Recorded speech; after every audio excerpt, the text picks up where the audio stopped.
नाज़रीन आवाज़ न्यूज़ में भलीकार ऐं आहियां बिशारत सुमरो। नज़र विझंदासीं ख़ासि ख़बरुनि।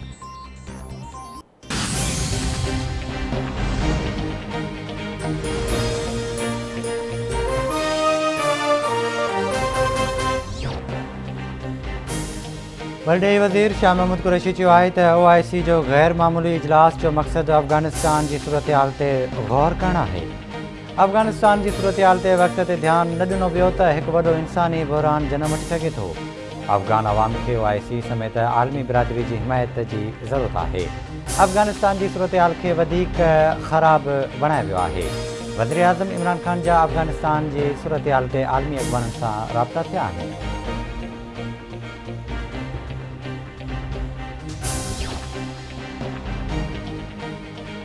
सिंध हाई कोर्ट में PP अॻवान मंज़ूर वसण ख़िलाफ़ आमदनी खां वधीक असासा ठाहिण वारे केस जी ॿुधणी। अदालत असासा ठाहिण वारी इंक्वायरी बंदि करण या जारी रखण बाबति नेब खां जवाबु तलब करे वरितो।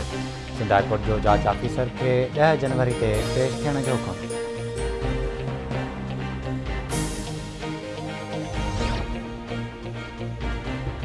वफ़ाक़ी वज़ीर शफ़क़त महमूद जी सदारत हेठि बैनुल सूबाई तइलीम जे वज़ीरनि जो इजलास अॼु थींदो।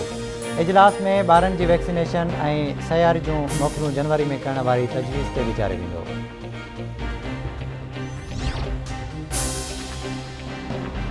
अॻूणे वज़ीर आज़म शाहिद खाक़ान अब्बासी समेत ॿियनि ख़िलाफ़ LNG रेफरेंस जी ॿुधणी। शाहिद खाक़ान अब्बासी जो वकील अदालत में पेश न थियो। अॻूणो वज़ीर आज़म शाहिद खाक़ान अब्बासी चवे थो बिजली जी क़ीमत में ₹4.5 वाधि कई वई आहे।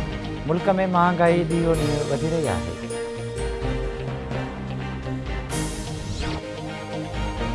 वज़ीर आज़म इमरान ख़ान जी सदारत हेठि वफ़ाक़ी काबीना जो इजलास अॼु थींदो। इजलास में 15 नुकाती एजेंडा ते गौर कयो वेंदो। पाकिस्तान ऐं ताजिकिस्तान विच में आलमी हवाई रूट जी क़याम। काज़किस्तान जे स्केट एयरलाइन जी डेज़िग्नेशन जी मंज़ूरी ॾिनी वेंदी। काबीना अफ़गान शहरियुनि खे ॿियनि मुल्कनि ॾांहुं वञण लाइ पाकिस्तानी सरज़मीन इस्तेमालु करण जी इजाज़त जे मामले ते गौर कंदी। शुगर इंडस्ट्री रिफॉर्म कमेटी जी रिपोर्ट इजलास में पेश कई वेंदी। अफ़गानिस्तान बाबति पाकिस्तान जी वीज़ा पॉलिसी वारो मामिलो बि गौर हेठि आंदो वेंदो।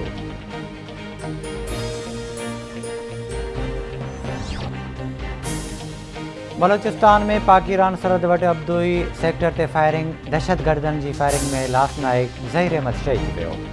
ISPR मूजिबि सिक्योरिटी फोर्सिस जी फायरिंग में दहशतगर्दनि खे बि नुक़सानु थियो आहे। मुल्क में कोरोना वायरस विघे 3 मरीज़ फ़ौत। फ़ौतुनि जो अंगु वधी 28,839 थी वियो। 24 कलाकनि दौरान 250 नवां केस रिपोर्ट। कोरोना वायरस जी शरह 0.67% रही।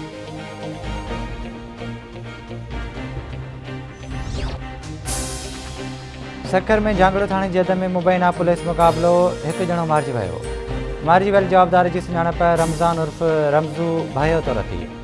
SSP चवे थो जवाबदार अगवा ऐं फुर समेत ॿियनि ॾोहनि में मुलविस हो।